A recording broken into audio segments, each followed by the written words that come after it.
Over the winter, I built a generator house, and I wanted to show my exhaust, how I ended up getting it out of the generator house here. And we got a double insulated stainless steel exhaust. And I just built the shed over the winter, as I said, and I haven't, I'm going to stucco it this spring and summer. And I just wanted to kind of give you an idea of how I went about getting the exhaust out.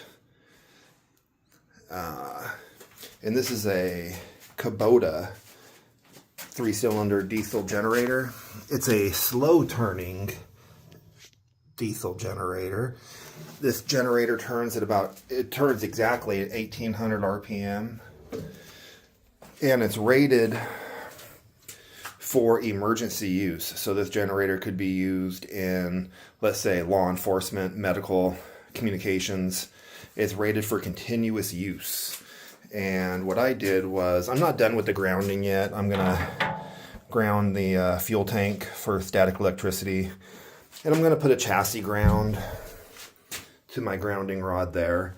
It is grounded via the transfer switch through that lug right there, and it goes up and over, and this is just a pass through here, so it's it's passing through, going to the transfer panel, and then this is coming back out to feed things like the freezer, and that's already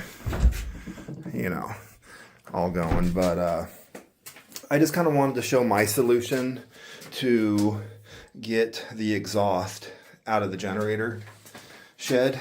And for anybody curious, this is double insulated. It runs very cool. You could run this generator for 5 hours and touch that without burning yourself. I got a little flex pipe on there.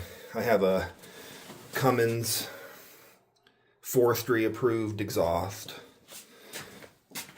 And it's a Cummins generator, has a Kubota diesel. And that's the,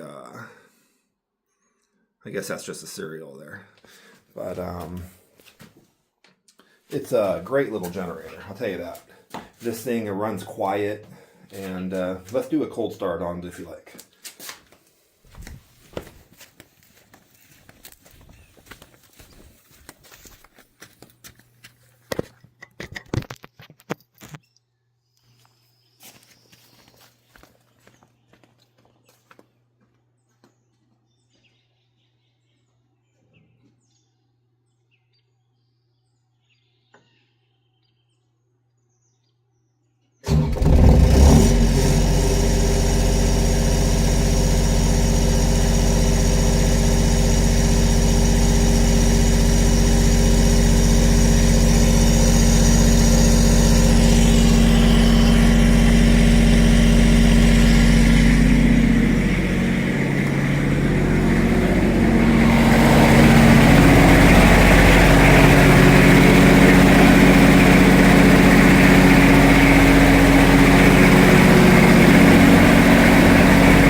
Anyhow, that's it. Thanks for watching.